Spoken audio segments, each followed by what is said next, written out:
Shalom Bapak Ibu Saudara-saudara kekasih, salam sejahtera dan selamat bertemu kembali di YouTube saya, Pendeta Rudolf H. Pasaribu Channel. Dengan lewat channel ini saya komit untuk senantiasa menyebarkan pengajaran firman Tuhan, karena saya percaya berlandaskan Yesaya pasal 55 ayat 11 bahwa firman Tuhan yang saya dan Bapak Ibu Saudara-saudara semuanya juga ikut sebar lewat apapun, termasuk lewat khotbah ini, tidak akan kembali dengan sia-sia, tetapi akan bekerja sendiri lewat kuasa dan berkat urapan Roh Kudus.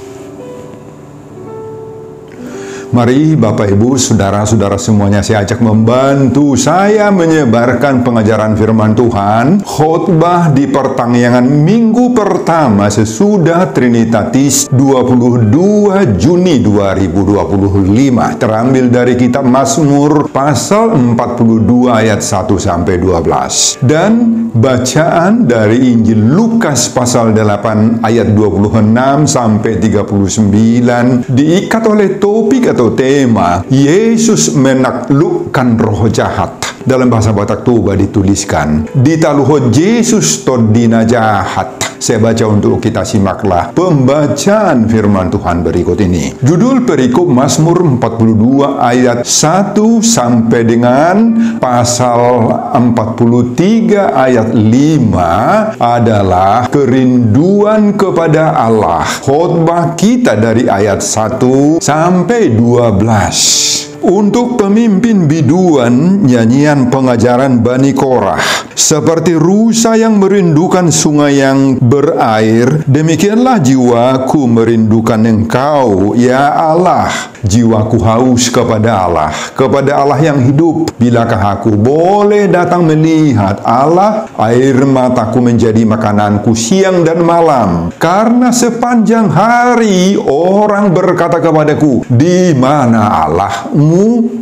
Inilah yang hendak kuingat, sementara jiwaku gundah gulana. Bagaimana aku berjalan maju dalam kepadatan manusia, mendahului mereka melangkah ke rumah Allah dengan suara sorak-sorai dan nyanyian syukur dalam keramaian orang-orang yang mengadakan perayaan. Mengapa engkau tertekan, hai jiwaku, dan gelisah di dalam diriku? Berharaplah kepada Allah, sebab aku akan bersyukur lagi kepadanya, penolongku dan Allahku. Jiwaku tertekan dalam diriku, sebab itu aku teringat kepadamu dari tanah sungai Jordan dan pegunungan Hermon, dari gunung Mizar. Samudra raya berpanggil-panggilan dengan deru air terjunmu. Segala gelora dan gelombangmu bergulung melingkupi aku.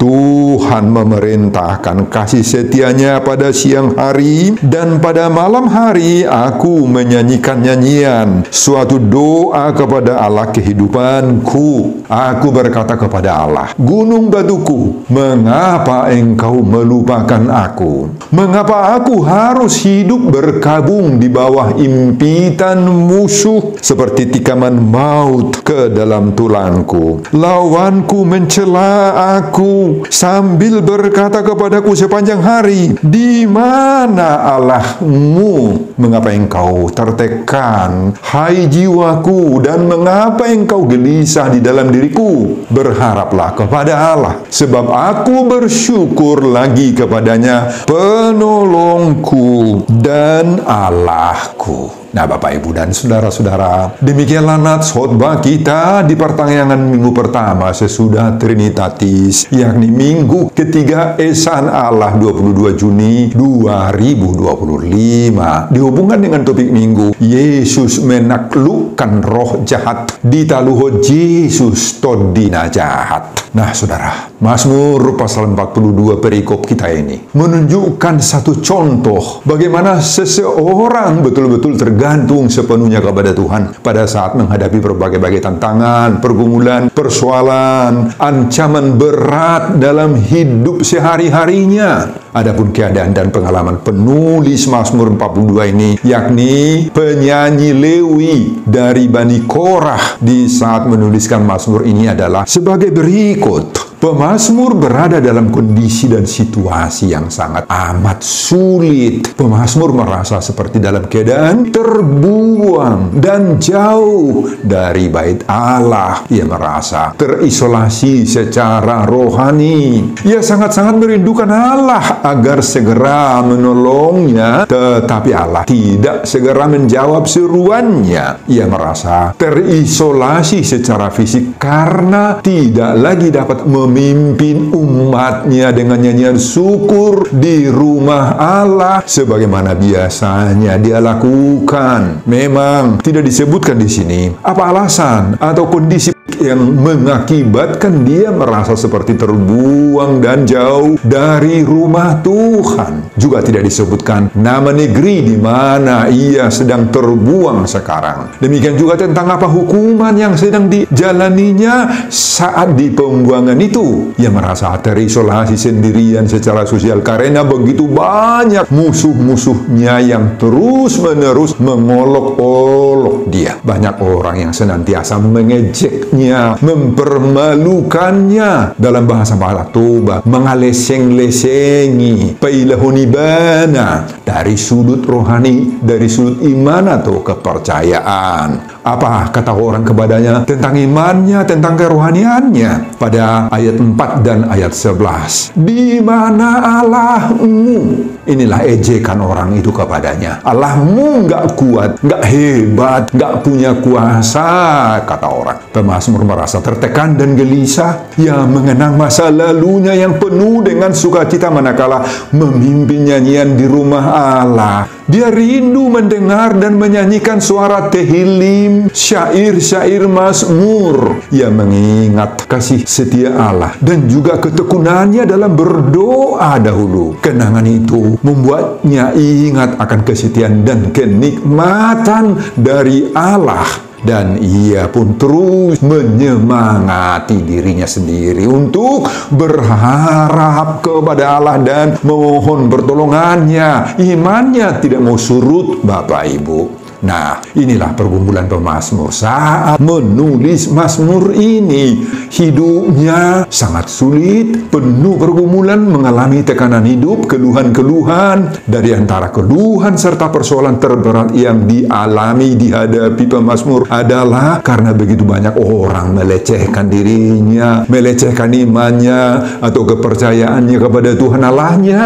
Dia mengingat dahulu ketika mereka sama-sama berjalan ke rumah ibadah, sama-sama duduk di bangku bait Allah, sama-sama berdoa, sama-sama bernyanyi. Semua itu terbayang sekarang. Tetapi saat ini, saat sekarang, ketika dia menulis mazmur ini, semua itu sirna, menunggu merujung selalu. Perasaannya sekarang hambar, lungun rohana, madetuk. Sekarang dia numpang-numpang di negeri orang, seperti tidak berharga. Dia dihina, dikecam, dilecehin orang lagi. Akibat semuanya ini pemazmur merasakan. Di ayat 4 dia tulis, air mataku menjadi makananku siang dan malam. Di ayat 10 dia tulis lagi, hidup berkabung di bawah himpitan musuh. Dan ayat 11, seperti tikaman maut di dalam tulangku. Saudara, kita lihat begitu beratnya pukulan yang dialami pemazmur ini sampai-sampai digambarkannya seperti makan air mata siang dan malam. Tarilu-ilu terus berkabung di bawah himpitan musuh, seperti ditikam mengena hingga tulang-tulangnya. Dalam bahasa kita sekarang, kondisi pemazmur ini mengalami stres berat, tuki martuk kolisan, hatinya gusar selalu, tidak ada gairah hidup lagi, semuanya gersang. Nah, saudara, bagaimana pemazmur menghadapi semua pergumulan berat itu? Apa pemazmur putus asa, medele, menjauh dari Tuhan? Oh, tidak, Bapak Ibu, tidak. Ternyata selanjutnya pemazmur bisa kuat, kokoh. Dia tangguh menghadapi tekanan permasalahan hidup yang seperti itu, berat, pelit, dan kacau balaunya hidupnya itu. Bagaimana pemazmur bisa menjadi kuat, Bapak Ibu? Pertama, kita lihat ayat 2. Dia katakan, seperti rusa yang merindukan sungai yang berair, demikianlah jiwaku merindukan Engkau, ya Allah. Wah, ini pemazmur rindu dan ingin, suka sekali kepada Tuhan. Itu artinya sangat ingin bertemu kepada Tuhan. Ke bait Allah saja jiwa dan perhatiannya tertuju, terfokus. Kedua, kita lihat lagi di ayat 3. Dia tulis, jiwaku haus kepada Allah yang hidup. Haus, butuh, rindu, masihol sekali. Itu merupakan satu kebutuhan. Saudara, inilah yang dialami oleh pemazmur. Jiwanya haus kepada Tuhan Allah yang hidup. Meskipun secara fisik bait Allah tidak ada yang bagi orang Israel menentukan iman dan kerohanian mereka bait Allah itu. Tetapi dia tidak membiarkan imannya runtuh dan rusak. Dan yang ketiga, bagaimana pemazmur menghadapi semuanya itu? Kita lihat pada ayat 12. Ayat terakhir di sana ditulis, berharaplah kepada Allah sebab aku bersyukur lagi kepadanya, penolongku dan Allahku. Nah, kata berharap artinya menunggu, bersabarlah, menunggu waktu yang tepat. Jadi Bapak Ibu, inilah perjuangan hidup itu. Hidup ini tidak mudah, butuh kesiapan kita menjalani perjuangan yang mungkin juga hingga pengorbanan, tetapi bersabarlah dalam semuanya itu. Saudara, apa yang dihadapi oleh penulis Mazmur 42 ini, yakni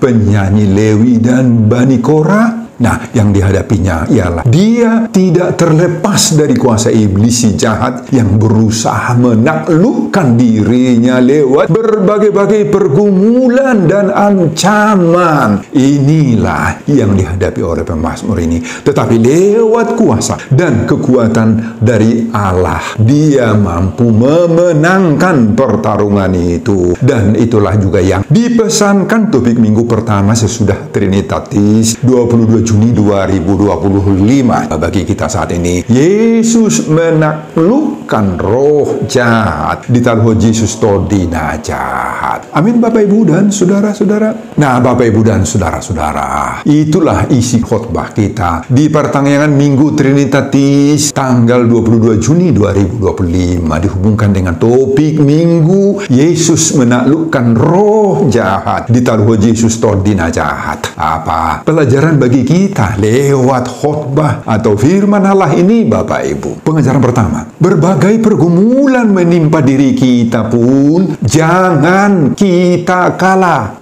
Nah Bapak Ibu dan saudara-saudara, sama seperti pemazmur dalam khotbah ini, kita juga sering mengalami berbagai tekanan, himpitan, pukulan, berbagai-bagai masalah dalam hidup kita ini toh. Kita juga ikut seperti pemazmur ini merasa diri kita stres, tertekan, lesu, sande, gadap, marsahit pikiran karena kita dicerca berbagai-bagai kemelut hidup. Apakah semua tantangan itu muncul dalam pikiran kita siang dan malam? Kita jawab sendiri, kalau menurut saya tentu saja iya, bisa saja. Dan mungkin ada banyak faktor-faktor yang merusak pikiran kita. Nah bisa saja itu masalah ekonomi, masalah karena terjadinya PHK, pemutusan hubungan kerja, pengangguran, dagangan atau usaha tiga-tiga kita terhenti, tidak lancar, ngumpet, tidak memberi rezeki, dan sering menghimpit kita begitu berat sehingga merasa kita tertekan, stres berat Bapak Ibu, frustrasi, suntuk setiap saat. Gabi madili kita.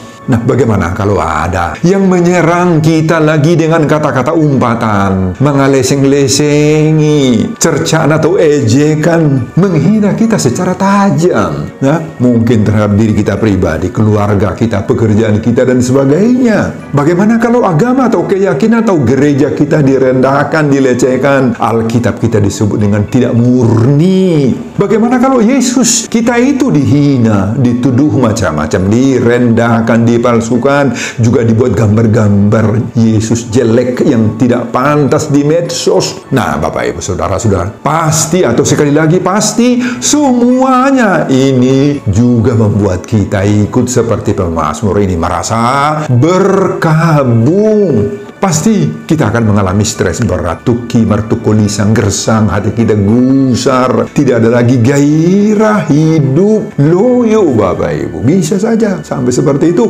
Saya yakin kita sama seperti pemazmur ini. Air mata kita pun akan bercucuran, akan menangis berduka, dan kita bisa sampai stres, tertekan, sakit pikiran hingga siang dan malam. Nah Bapak Ibu, khotbah kita sekarang lewat pengalaman pemazmur ini memberi topangan, semangat, penguatan bagi kita. Kita harus bisa menguasai diri. Jangan persoalan itu yang menguasai diri kita. Jangan Bapak Ibu hindarkan itu. Ingat Bapak Ibu, lewat semua kemelut hidup kita itu, ingat, iblis, setan, roh jahat pun pasti ikut bekerja untuk menumbangkan, menjatuhkan iman dan damai sejahtera, keteguhan hati kita. Dan dia iblis bekerja. Jangan mau kita ditumbangkan oleh apapun itu. Unang-ulo kita dirusak, direbahkan, dijatuhkan, digadapon akan arwah Bapak Ibu. Jangan. Ingat lagi dan percayai kuasa Tuhan Yesus yang ada dalam diri kita. Itulah yang memberi kita kekuatan, sebagaimana topik minggu pertama sesudah Trinitatis 22 Juni 2025. Yesus menaklukkan roh jahat. Ditaluh Yesus tondina jahat. Nah, ini kekuatan kita. Amin Bapak Ibu, jangan mau ditundukkan oleh roh jahat itu.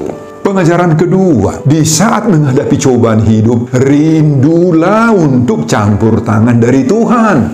Saudara, bagaimana sikap pemazmur menghadapi tekanan permasalahan hidup yang seperti itu berat, pelik, dan kacau balaunya? Bagaimana? Apakah dia biarkan semua itu menghimpit dan menekannya? Apakah dia menjadi putus asa dan menyangkal Tuhan? Oh, ternyata tidak, Bapak Ibu, tidak. Nggak putus asa dia. Dia tidak mau menyerah, kalah, daksade, gadap. Dengan segera ia bisa bangkit dari keterpurukan, dari keadaannya yang jatuh itu. Saudara, inilah yang sangat penting bagi kita di saat ini. Apa usaha, taktik, apa resep kekuatan dari pemazmur di sini? Apa jalan keluar di saat jalan buntu menghadang keberhasilannya? Bagaimana caranya pemazmur mendapatkan kekuatan dan kemampuan melewati cobaan-cobaan berat itu? Nah, dari pemazmur ini, Bapak Ibu, kita harus bisa kuat. Nah, kenapa bisa kuat? Karena kita harus meniru pemazmur untuk rindu kepada Tuhan. Disebut itu pada ayat 2, kembali kita baca. Seperti rusa yang merindukan sungai yang berair, jiwaku merindukan Engkau ya Allah. Nah, digambarkan oleh pemazmur di sini, hatinya itu seperti rusa yang rindu air. Demikianlah hati pemazmur, rindu dia akan Tuhan. Meskipun secara fisik bait Allah tidak ada di tempatnya, tetapi pemazmur mengakui kerinduannya tetap sangat besar kepada Tuhan. Disebut di sini seperti rusa yang merindukan sungai yang berair. Nah, Bapak Ibu dan saudara-saudara, timbul pertanyaan, kenapa ya binatang rusa yang ditiru oleh pemazmur? Kenapa bukan binatang yang lain? Domba, kambing, sapi, atau kerbau, bahkan bukan binatang buas, singa yang hebat atau harimau? Kenapa harus kepada rusa? Rusa berbeda dengan domba, dengan kambing, dengan kerbau, Bapak Ibu. Domba dan kambing tidak suka air itu. Kerbau sukanya apa? Lumpur. Tetapi rusa sangat suka dan mencari air. Dua alasan dia mencari air. Karena tidak ada bulu tebal yang melindungi tubuhnya. Jadi selalu merasa panas tubuhnya. Kalau bertemu air, senang sekali rasanya bagi dia. Terus dia betah, enak badannya. Lambok jalasonang mapakil lani rusai kalau sudah di tengah-tengah air, di dalam air. Alasan lain, kulit rusa sedikit agak bau, jadi mudah dideteksi oleh lawan-lawannya. Jika datang lawannya, dia akan cari air yang mengalir di sungai. Dia nggak kedetek lagi sama musuhnya. Dia aman kalau dia sudah di dalam air. Baunya nggak ada lagi. Dia terluput dari serangan dan intayan musuh. Jadi dia selamat. Padehiedo rusaon untuk menyembunyikan dirinya. Nah, saudara, inilah gambaran yang dipakai oleh pemazmur. Betapa rindunya hati dia pada Tuhan seperti rusa. Dia umpamakan dirinya seperti rusa yang butuh air. Demikianlah dia sangat dekat sekali dengan Allah. Makanya tenanglah jiwanya seperti rusa tadi. Labok mapakilalani pemazmuron, merasa betah, merasa damai sejahtera hidupnya, merasa amanlah dirinya kalau sudah dekat dengan Tuhan. Meski begitu banyak yang membuat dirinya tidak aman, gusar, gelisah, risau, sedih, pedih, lebay dalam hidup ini. Tetapi semua itu tidak mempan, tidak mampu menjatuhkan, membuat dia tergeletak, merebahkan imannya, menggadap pun nguluni partodion. Nggak mampu semua persoalan-persoalan tadi itu, Bapak Ibu. Nah, saudara, bagaimana dengan kita? Kalau pemazmur mau meniru binatang rusa dalam mencari perlindungan pada air, maka dia berlindung kepada Tuhan Allah yang memberi kepadanya air tenang, sehingga hidupnya aman, betah, ada damai sejahtera bersama dengan Tuhan. Itulah pemazmur. Nah, bagaimana dengan kita? Sekali lagi, mari kita juga mencari, merindukan kuasa Tuhan. Karena sayap tangan Tuhan, perlindungan Tuhan itu sangat kuat sekali melindungi kita. Mari kita berlindung pada air keselamatan dari Tuhan, agar segala ancaman-ancaman musuh yang merongrong hidup kita, ekonomi kita, usaha kita, yang merusak penghasilan kita, persekutuan rohani kita, persekutuan sosial kita, tidak terjatuh, tidak pecah, tidak rebah. Mari kita berlindung pada Yesus Kristus yang sudah bangkit dari kematian. Bapak Ibu, yang kita rayakan sudah memenangkan kuasa duniawi, dan itu dampaknya bagi kita hebat, sehingga musuh-musuh kita pun, termasuk apalagi kuasa-kuasa setan iblis yang berusaha menundukkan kita, yang membuat kita jatuh dalam ketakutan, membuat kita tidak aman, membuat kita ada rasa gusar, gelisah, risau, sedih, pedih dalam hidup kita ini. Itu semua bisa kita lawan. Kita yakin karena Yesus menaklukkan roh jahat. Ditaluhut Yesus todina jahat. Sebagaimana topik minggu pertama sesudah Trinitatis 22 Juni. Maka saya, saudara atau Bapak Ibu, kita semua orang percaya pada Yesus itu juga akan mampu mengalahkan kuasa-kuasa si jahat yang berusaha menundukkan kita. Kita akan menang. Amin, Bapak Ibu dan saudara-saudara. Jadi jangan mau kita ditundukkan oleh roh jahat itu. Pengajaran ketiga, jagalah pengharapanmu tetap hidup meski tidak langsung terrealisir. Nah, saudara, pada ayat 6 ditulis, berharaplah kepada Allah sebab aku akan bersyukur lagi kepadanya penolongku dan Allahku. Nah, saudara, kedua hal ini, harapan dan syukur, merupakan dua tongkat hidup yang menyanggah, yang menopang hidup pemazmur tetap kuat dalam menapaki kehidupannya yang dihempas oleh berbagai-bagai krisis itu. Bahasa Ibrani untuk harapan dipakai di sini yahal, artinya to wait, menunggu dengan sabar, to be patient, sabar, bersabar, menunggu waktu yang tepat. Dan kemudian kata yang kedua, bersyukur, dipakai di sini yadah, artinya mengakui, memuji-muji, menyanyi, mengucap syukur kepada Tuhan. Dan inilah yang membuat pemazmur tetap kuat, kokoh, tangguh, dan tabah dalam menghadapi tekanan permasalahan hidup yang seperti itu beratnya.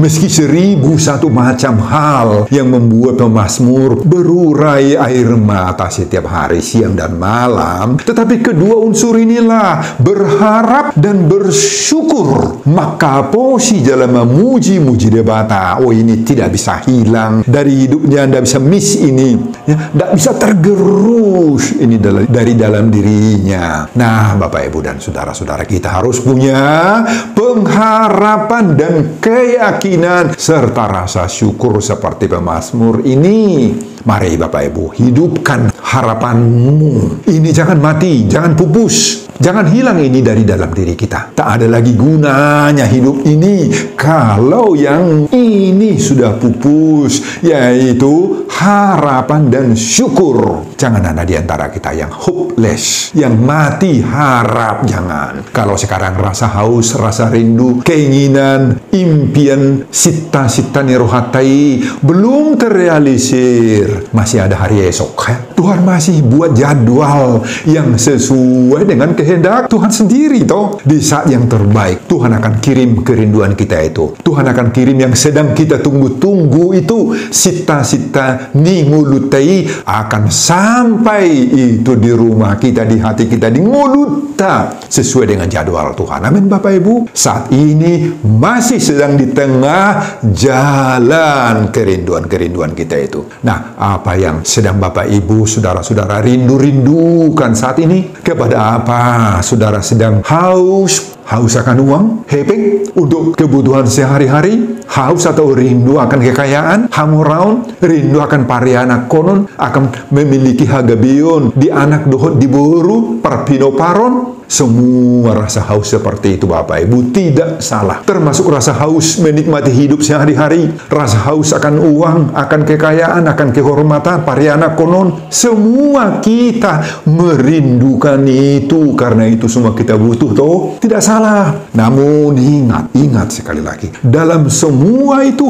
iblis dan roh jahat selalu mencoba menggiring kita untuk merealisasikan semua itu, keinginan-keinginan itu dengan caranya sendiri. Lawan semua cara-cara yang digiring oleh iblis itu, Bapak Ibu. Kita mampu mengalahkan kuasa-kuasa si jahat yang berusaha menundukkan kita. Topik minggu pertama sesudah Trinitatis 22 Juni 2025, Yesus menaklukkan roh jahat di taluh Yesus todina jahat. Inilah yang pasti memberikan kekuatan bagi kita. Nah, letakkan semua kerinduanmu itu di bawah kuasa Tuhan, di bawah pemeliharaan, pemberian, pasokan, pendistribusian dari Tuhan. Letakkan di sana semua. Dan di atas semuanya itu, jangan lupa juga bersyukur. 1 Tesalonika 5 ayat 18 mengatakan, mengucap syukurlah dalam segala hal, sebab itulah yang dikehendaki Allah di dalam Kristus Yesus bagi kamu. Kita yakin kita akan menang. Amin, Bapak Ibu dan saudara-saudara.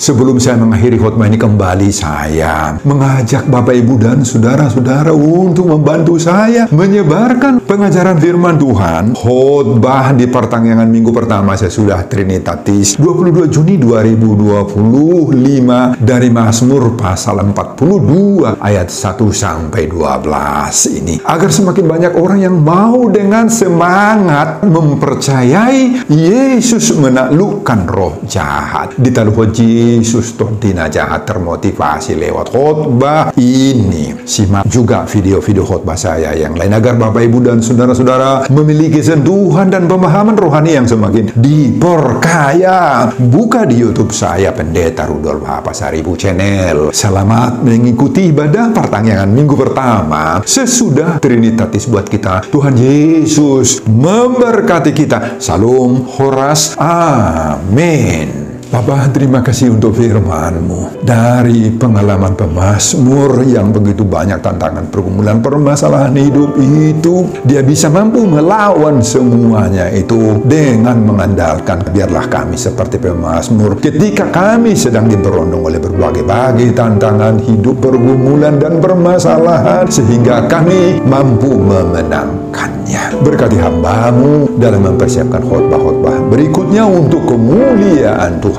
Amin.